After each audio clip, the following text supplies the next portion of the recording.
एकादशीचा महिमा महर्षी व्यास धर्मराज युधिष्ठिरला वनपर्वतात सांगतात. युधिष्ठिराने प्रत्येक महिन्याच्या 2 याप्रमाणे 12 वर्ष एकादशी केल्या होत्या. हे व्रत राजा अंबरीश, राजा हरिश्चंद्र, राजा नल, राजा युधिष्ठिर यांनी सुद्धा केलेले आहे. तर यावर्षी 25 जुलै 2026 वार शनिवार या दिवशी आषाढी एकादशी आलेली आहे. एकादशी या तिथीला हिंदू धर्मशास्त्रात अतिशय महत्त्व आहे.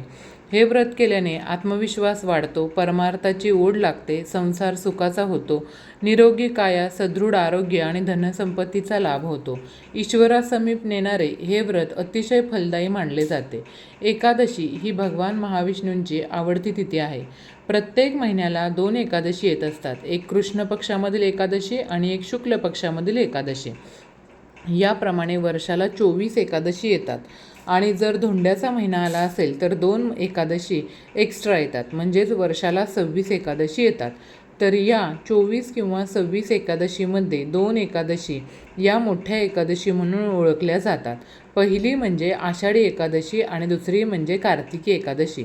तुम्ही वर्षभरातील एकादशीचं व्रत जरी नाही केलं तर तुम्ही हे आषाढी एकादशी किंवा कार्तिकी एकादशी या 2 एकादशी जरी तुम्ही धरल्या तर संपूर्ण वर्षभराच्या 24 एकादशी केल्याचं पुण्यफळ जे असतं ते तुम्हाला मिळत असतं. या व्हिडिओमध्ये मी तुम्हाला एकादशीचं व्रत करण्याच्या प्रत्येक व्यक्तीला कोणते नियम माहीत असायला हवेत, तसंच एकादशीचा उपवास कसा करावा, कोणत्या गोष्टींची माहिती असायलाच हवी याबद्दलची माहिती देणार आहे. तेव्हा व्हिडिओ शेवटपर्यंत संपूर्ण पहा आणि सर्वांनी कमेंट्समध्ये रामकृष्ण हरी असं लिहा.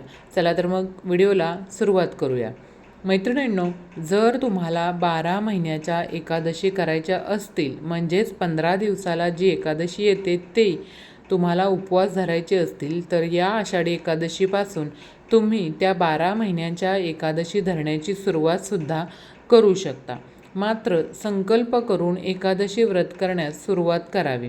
बऱ्याच जणांना असा प्रश्न पडतो की एकादशी व्रत कोणी करावं, कधीपासून सुरू करावं आणि हे व्रत कधी थांबवावं. तर एकादशीचं व्रत जे आहे ते मी सांगितल्याप्रमाणे अगदी लहानांपासून ते मोठ्यांपर्यंत ज्यांना हे व्रत झेपतं त्यांनी सर्वांनी, महिला, पुरुष, मुली अगदी प्रत्येकजण हे व्रत करू शकतात. आमच्याकडे तर असं म्हटलं जातं की तुम्ही आयुष्यामध्ये मानवजन्म मिळाला आहे तर कोणतं व्रतवैकल्य उपवास करा किंवा न करा, पण एकादशीचं व्रत हे आवर्जून करा. आणि हे जे व्रत असतं ते आपल्यासोबत जात असतं, त्यामुळे हे व्रत कधी सोडावं तर 11 एकादशी करून सोडावं का, 21 एकादशी करून सोडावं का, असं काहीही नाही. तुम्हाला जर हवं असेल तर आपल्या शेवटच्या श्वासापर्यंत एकादशी व्रत हे आपण करू शकतो आणि बरेच जण हे करतात सुद्धा. जर हे व्रत सोडायचं असेल तर कोणत्याही एकादशीला हे व्रत तुम्ही सोडवू शकता. याचं उद्यापन वगैरे असं काहीही नाही. तुम्हाला हवं असेल तर तुमच्या घराच्या आजूबाजूला जर कुठे विठ्ठल मंदिर असेल तर तिथे जा, विठ्ठलाला तुमचा जो काही प्रॉब्लेम असेल तो सांगा, कशामुळे तुम्ही हे व्रत सोडताय ते सांगा आणि मग तेव्हापासून तुम्ही हे व्रत सोडू शकता. तुम्हाला हवं असेल तर ज्या एकादशीला तुम्ही हे व्रत सोडणार आहात त्या दिवशी तुम्ही काही दानधर्म करून हे व्रत सोडू शकता किंवा पंढरपूरचं दर्शन घेऊन सुद्धा तुम्ही हे व्रत जे आहे ते सोडू शकता. एकादशीच्या दिवशी दिवसभर आणि रात्रभर, म्हणजे दिवस आणि रात्रभर उपवास केला जातो. फक्त फराळाचे पदार्थ खाल्ले जातात आणि दुसऱ्या दिवशी जेवण करून हा जो उपवास आहे तो सोडला जातो. आणि खऱ्या अर्थाने एकादशीचा उपवास हा दशमी तिथीच्या रात्रीपासून, म्हणजेच दशमी तिथीला सूर्य मावळला तेव्हापासून धरला जातो.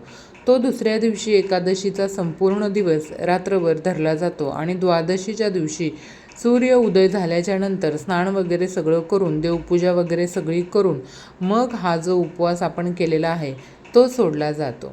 त्यानंतर खास करून एकादशीचा जो उपवास असतो त्याला तांदूळ म्हणजेच भात हा पदार्थ खाल्ला जात नाही. यामागे सुद्धा काही कारण आहे, ते मी पुढे तुमच्यासोबत शेअर करणारच आहे.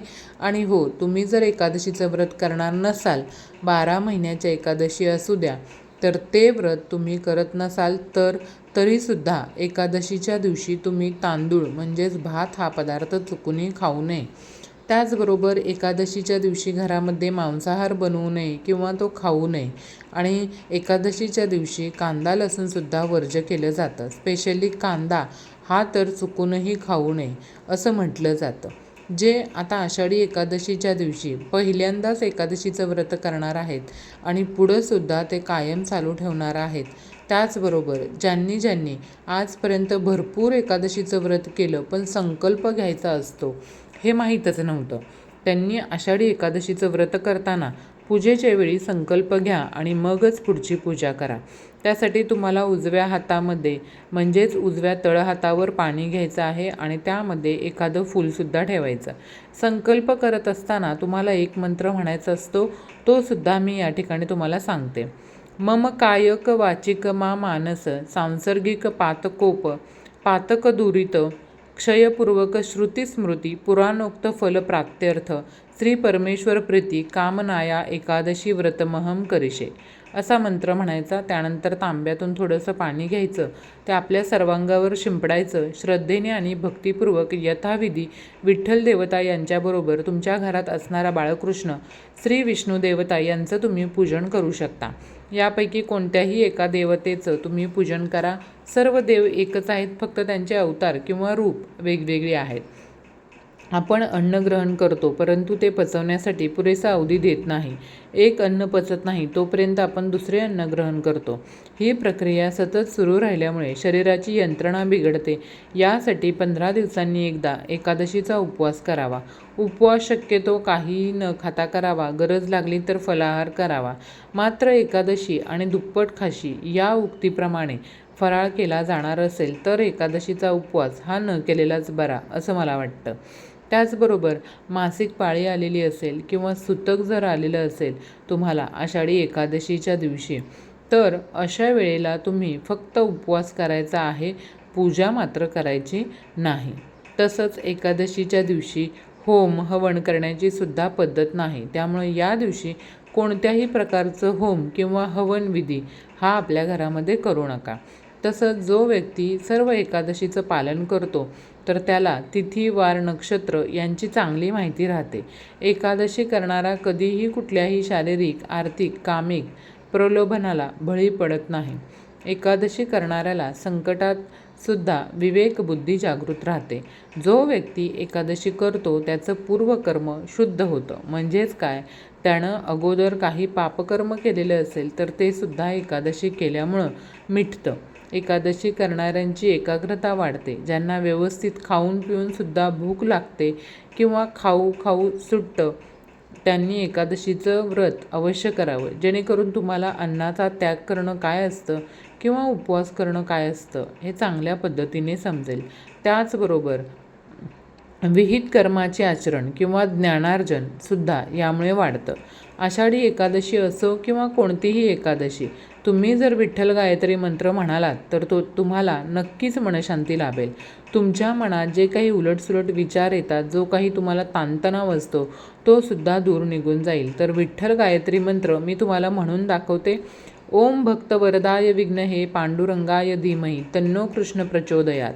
आता मी तुम्हाला तुळशी गायत्री मंत्र सांगते. हा मंत्र तुम्ही तुळशीजवळ म्हणू शकता सकाळी पूजेच्या वेळी किंवा संध्याकाळी दिवा लावण्याच्या वेळी.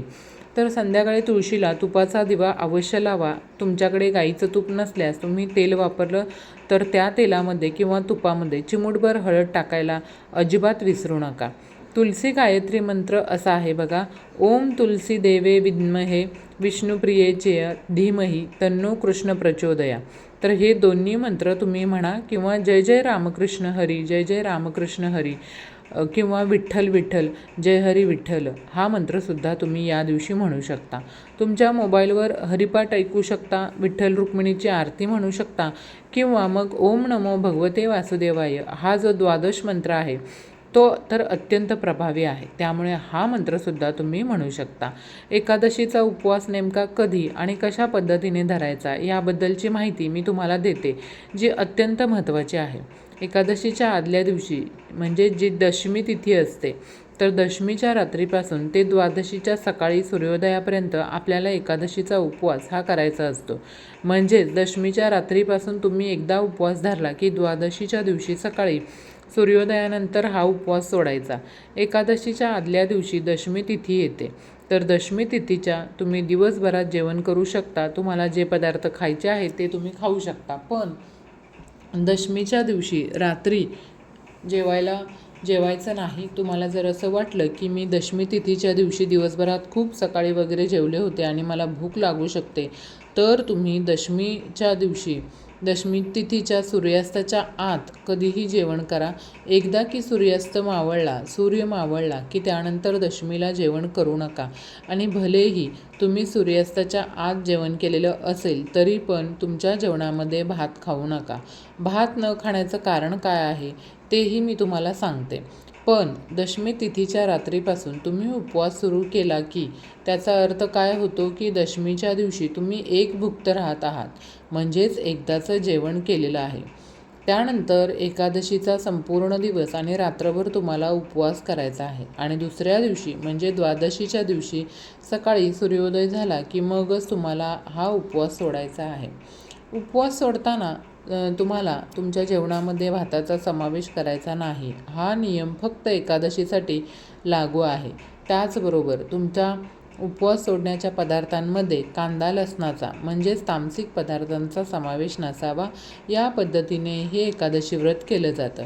बऱ्याच ठिकाणी आजसुद्धा हे नियम पाळतात, कारण हे अगदी जुन्या काळापासून चालत आलेले असे नियम आहेत. तसेच एकादशीची जी काही झाडझूड असते ती आदल्या दिवशीच करून ठेवतात. एकादशीच्या दिवशी कोणत्याही प्रकारच्या झाडांची पानं तोडत नाहीत. घरातील साफसफाई करत नाहीत.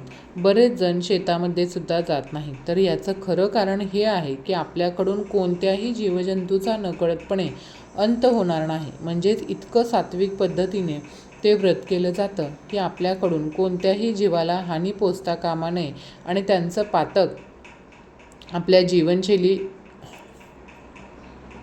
आपल्या माती कामी येऊ नये. पण जेवढं शक्य होईल तेवढ्या गोष्टी तुम्ही नक्की पाळा. एकादशीच्या व्रतामध्ये काय काय खावं हा प्रश्न बरेच जण विचारतात. तर या व्रतामध्ये तुम्ही साबुदाणा, भगर, बटाटा व त्याचे पदार्थ खाऊ शकता. तसंच दूध किंवा दुधाचे काही पदार्थ खायचे असतील ते जे उपवासाला चालतात तर ते सुद्धा खाऊ शकता. तसंच तुम्ही फक्त काय करायचं आहे बघा, अगदी काळजीपूर्वक करा. सूर्योदयाच्या अगोदर तुम्हाला काही जर उपवासाचं खायचं असेल तर ते तुम्ही खाऊन घ्या.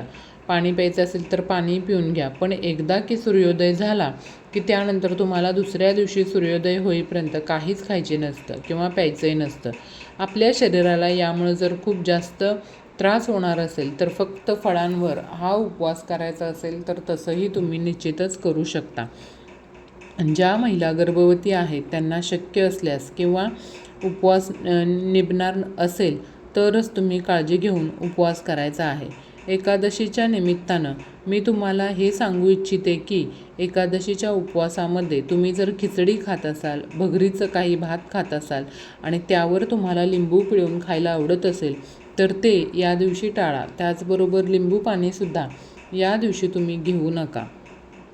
मग तुम्हाला लिंबाचा रस प्यायचा असेल किंवा काय तुम्ही लिंबाचं बनवत असाल तर या दिवशी लिंबाचं लोणचं वगैरे खात असाल तर उपवासाला ते सुद्धा चालत नाही. ते सुद्धा तुम्ही खाऊ नका.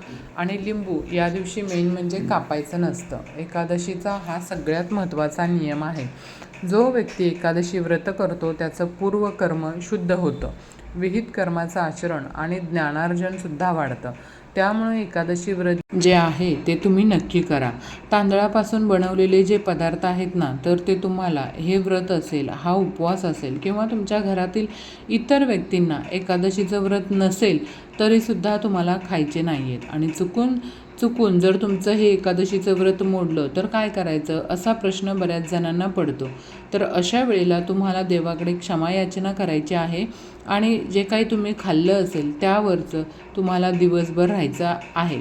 म्हणजे दुसऱ्या दिवशीपर्यंत राहायचं आहे, काहीच खायचं नाही आहे. आणि एकादशीचा तो दिवस सोडू शकता. तुम्ही समजा चुकून काही खाल्लं असेल तर तुम्ही चहा घेऊ शकता, कॉफी घेऊ शकता, ज्यूस घेऊ शकता, पाणी पिऊ शकता. पण फराळाचे पदार्थ समजा जर तुमची एकादशी चं व्रत आहे मोडलं, तर तुम्ही काय करू शकता की दुसऱ्या दिवशी म्हणजे द्वादशीला तुम्ही हे एकादशीचं व्रत करू शकता. म्हणजे जसं एकादशीच्या दिवशी आपण दिवसभर फराळ करणार होतो, काही खाणार नव्हतो आणि द्वादशीच्या दिवशी हे व्रत सोडणार होतो, त्याचप्रमाणे तुम्हाला काय करायचं आहे, द्वादशीच्या दिवशी एकादशीप्रमाणेच उपवास करायचा आहे आणि त्रयोदशीच्या दिवशी हा उपवास तुम्हाला सोडायचा आहे. प्रायचित्त म्हणून द्वादशीच्या दिवशी तुम्हाला एकादशीचं व्रत जे आहे ते करायचं आहे. जर तुमची इच्छा असेल किंवा तुम्हाला खूप वाईट वाटत असेल की माझा एकादशीचा उपवास आता मोडला, मी काय करू, तुमच्या मनातून ही गोष्टच जात नाही आहे, तर मात्र तुम्ही द्वादशीच्या दिवशी हे जे व्रत आहे ते नक्कीच करू शकता. आता बऱ्याच जणांचा जो प्रश्न पडलेला असतो की तांदूळ का खायचे नसतात, तर एकादशीच्या उपवासाला तर एका महर्षी मेधा यांनी मातृशक्तीच्या रागापासून वाचण्यासाठी शरीराचा त्याग केला. त्यानंतर त्यांच्या शरीराचा एक भाग पृथ्वी गर्भात पडला असं मानलं जातं. ज्या दिवशी महर्षींचे शरीर पृथ्वीत लीन झालं होतं त्या दिवशी एकादशी होती. तसेच महर्षी मेधाने पृथ्वीवर तांदूळ रूपात जन्म घेतला, तेव्हापासून तांदूळ हा त्यांचा जीव आहे असं मानलं जातं.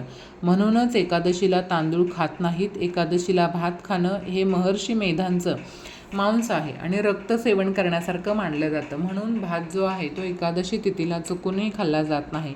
आणि दुसरं वैज्ञानिक कारण असं की तांदळामध्ये पाण्याचे प्रमाण जास्त आहे. त्याचवेळी पाण्यावर चंद्राचा प्रभाव अधिक असतो आणि चंद्र हा मनाचा कारक ग्रह आहे. तांदूळ खाल्ल्याने शरीरातील पाण्याचे प्रमाण वाढते, यामुळं मन विचलित व चंचल होतं. मनाची चंचलता उपवास करण्याच्या नियमांमध्ये अडथळा आणते. म्हणूनच एकादशीला तांदळाच्या गोष्टी खाण्यास मनाई आहे.